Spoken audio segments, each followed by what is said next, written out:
So wow, we're in chapter 8 that has to do with meat. And now we're going to talk about poultry, characteristics of poultry.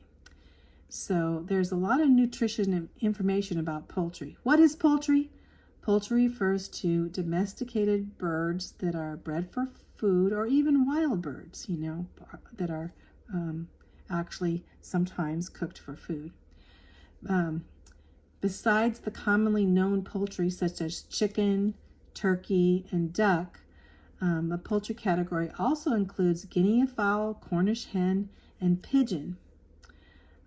Poultry is very high in protein, and it's low in fat. It's not marbled like the red meat, so basically the fat of poultry is basically in the skin.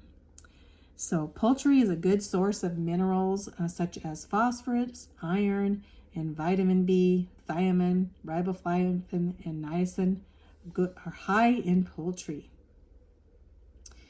So determining the quality of poultry. The USDA requires the inspection of all poultry in the United States.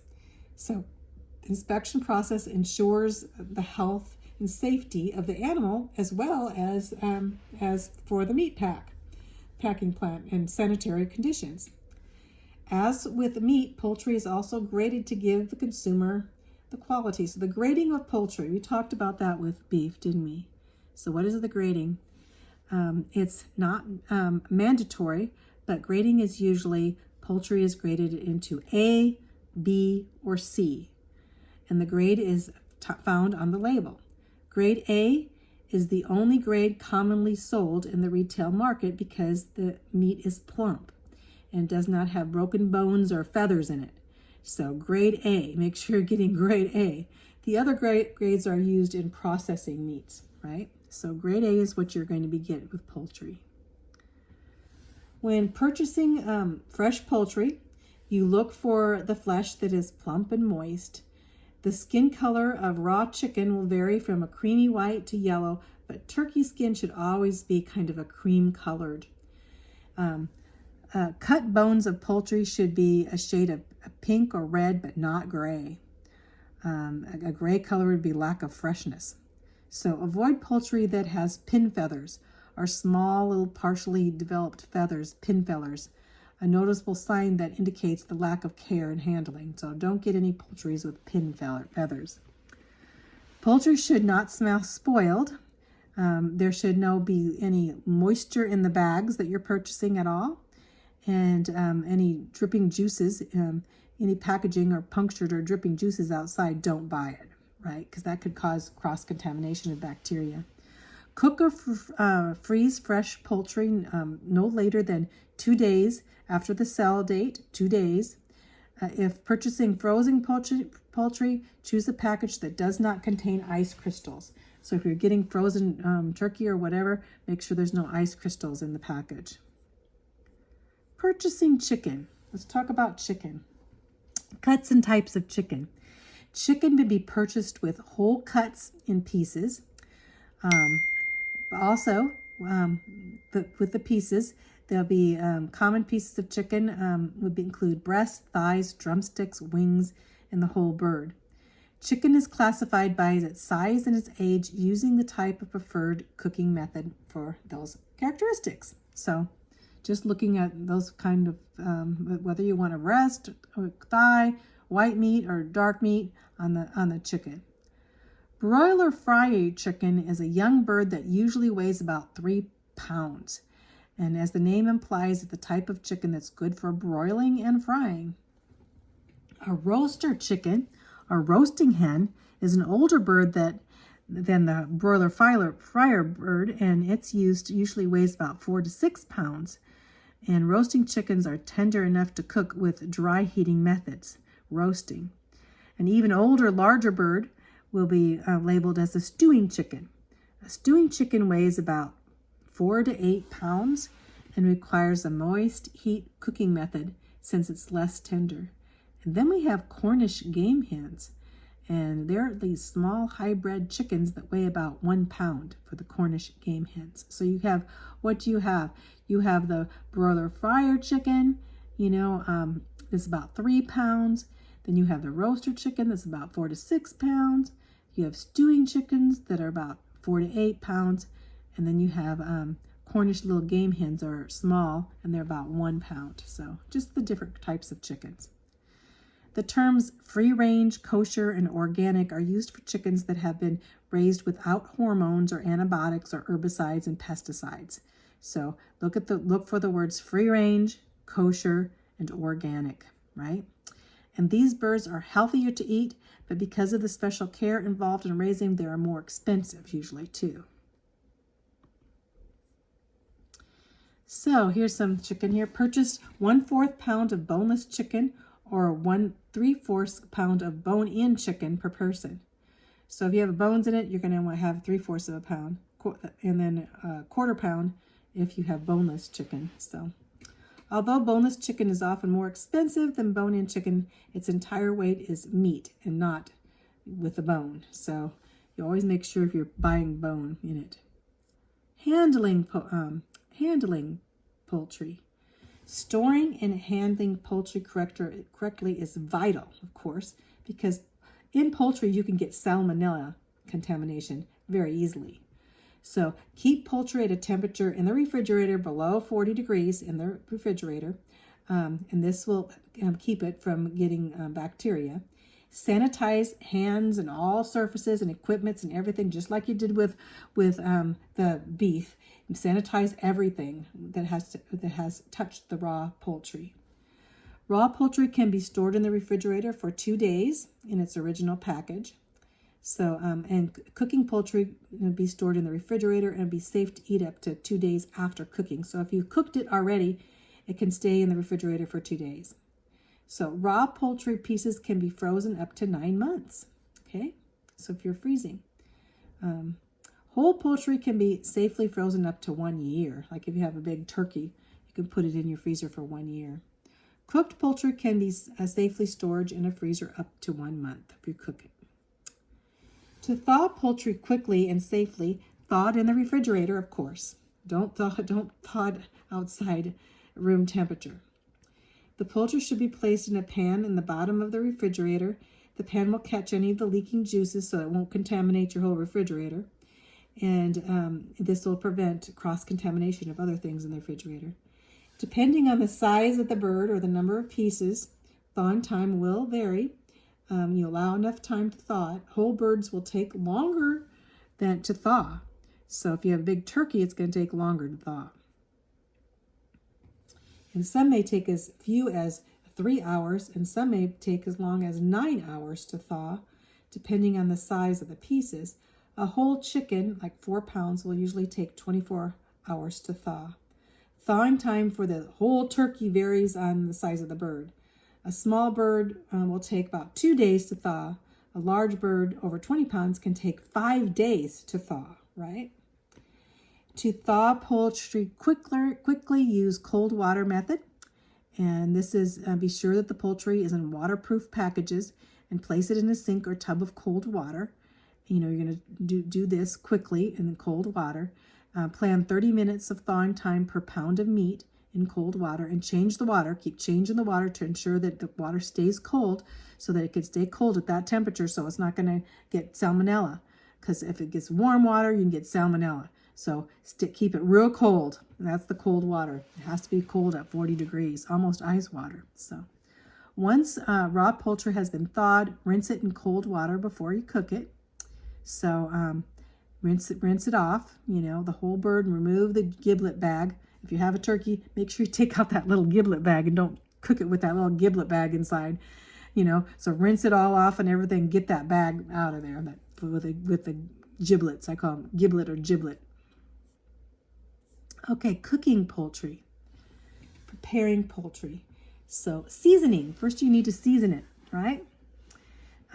So when you're adding dry herbs and spices to the outside of the bird, use a low temperature for cooking to prevent the herbs from burning and from becoming bitter. So low temperature cooking. If not stuffing the bird, you may instead place aromatic vegetables or seasonings inside the cavity just to add flavor to it, right? Generally, poultry is, inherently tender and is marinated only to flavor and not to tenderize. But anyway, if you marinated poultry for more than a couple hours, the texture of the poultry will deteriorate and become mushy. So, and if you're marinating it, don't marinate it more than a couple hours. So, stuffing a bird. So you're going to stuff a bird, especially if you're stuffing a turkey, right? Stuffing a bird can add flavor. And the stuffing, you put the stuffing inside, but the steps must be taken to ensure food safety. To prevent possible salmonella exposure, stuff the bird just before cooking. So don't just stuff the bird and allow it to sit out at all. Stuff the bird just before cooking and allow for the expansion of the stuffing during cooking. So if the stuffing is too compact, it may not reach a safe temperature to cook thoroughly. So you put too much stuff in there, it may not cook well, and you can get salmonella poisoning. Plan to use no more than 3/4 a cup of stuffing per pound. So not too stuffed. For example, to stuff a 12-pound bird with no more than 9 cups of stuffing. So the center of the stuffing must reach 165 degrees for food safety. It has to cook in there. Overall, it is safer to cook stuffing in a casserole dish outside. Really, to cook your stuffing outside, cook it outside, and then, when you serve it, you can serve it with, with the bird. Actually, that's what I do. I don't like to put stuffing in there because the stuffing may not cook correctly in there. So, although if you put vegetables inside, it may add flavor too if it is loose vegetables, not the stuffing, just vegetables. Cooking methods. So there's dry heating methods, and frying techniques should be used with younger, more tender birds for the dry heating, like roasting. Dry heating methods, this here is broiling and grilling and roasting. So broiling and grilling, the bird should be cut into pieces, whether in halves or quarters or eighths, and spray the rack with nonstick cooking spray, and then preheat the broiler or the grill, and the meat should be turned once during the time so you can get both sides. Roasting, prepare the whole bird by first rubbing it with butter and then salt and pepper for roasting it, and seasonings, any seasonings you like. And place this fresh dried herbs under the skin. You can do that, and tuck the wing points behind the wings back and tie the drumsticks together. You'll get directions when you have to ever do this. And maintain the shape and moisture of the bird and cook it very evenly. So place the bird in a roasting pan and leave the meat breast side up during cooking. Pan frying. When you're pan frying, the bird should be cut into pieces. If breading the poultry, coat the pieces in egg. You can put the egg and seasoned flour on it to have it a coat on it, so it has a flavored coat on the outside. And cook the pieces in 1/2 to 3/4 inch of oil in a frying pan that has been heated until it has reached 325 degrees Fahrenheit. Thicker pieces of meat will need to cook at lower temperatures, right? And they brown more slowly. And turn the meat when it's halfway through and to turn it to the other side to brown the other side. That's pan frying. Deep frying. Poultry can be deep fried, whole or cut in pieces. And the pieces can be breaded before you fry it. This is fried chicken, right? Or fried turkey, whatever. If desired, it is best to use an appliance that is specifically designed for deep frying. Deep frying is very good, but usually deep frying is where you go to. When I'm going to buy that kind of chicken, I go to a restaurant to do that because I don't have a deep fryer. So you need a deep fryer. Oven frying, baking. Prepare chicken as it would be prepared for frying, but bake it in the oven instead of frying it in oil. So for crisp brown crust, brush the bird with butter before placing it in the oven to oven fry it or baking it. Moist heat methods now. Moist heat is when you're going to add water, right? And these are for older and tougher birds. So you use this method with the whole birds. You cut whole birds or cut pieces, however you want.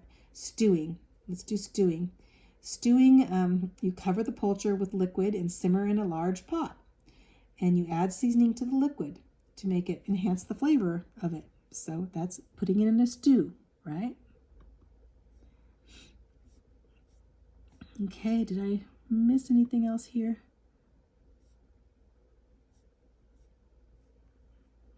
Okay, let's go on to the next. Checking poultry for doneness. Because the possible presence of salmonella bacteria in poultry, all poultry should be cooked to the food safe temperature of 165 degrees. 165 degrees. Remember, the beef you could do 145 degrees. Now we want 165 for poultry. So if you have a thermometer, make sure it's 160 goes to 165 degrees.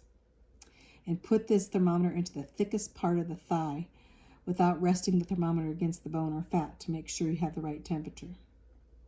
For poultry pieces, stick the thermometer as you stick it in. If you don't have a thermometer, use a knife to slit the thickest part.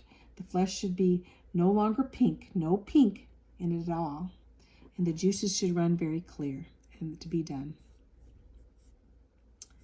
Something to fry. Let's see here.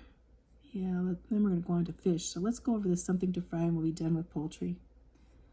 Carving, or something to try. I thought it said fry. So carving a chicken or turkey. Gather all your ingredients and equipment. So do that. Roasted chicken or turkey cutting board, carving fork, carving knife, sharp chef's knife. Those are kind of knives. So have all these things here. Like have your cutting board, have your turkey, have your fork, big fork. See how the fork is there? And carving fork, they call that, and the knife, the chef's knife.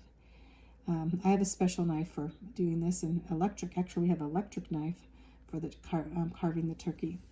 If you cook the bird at home, take it out of the oven and allow it to rest for 15 minutes or 20 minutes for the juices to redistribute to the meat and become firm.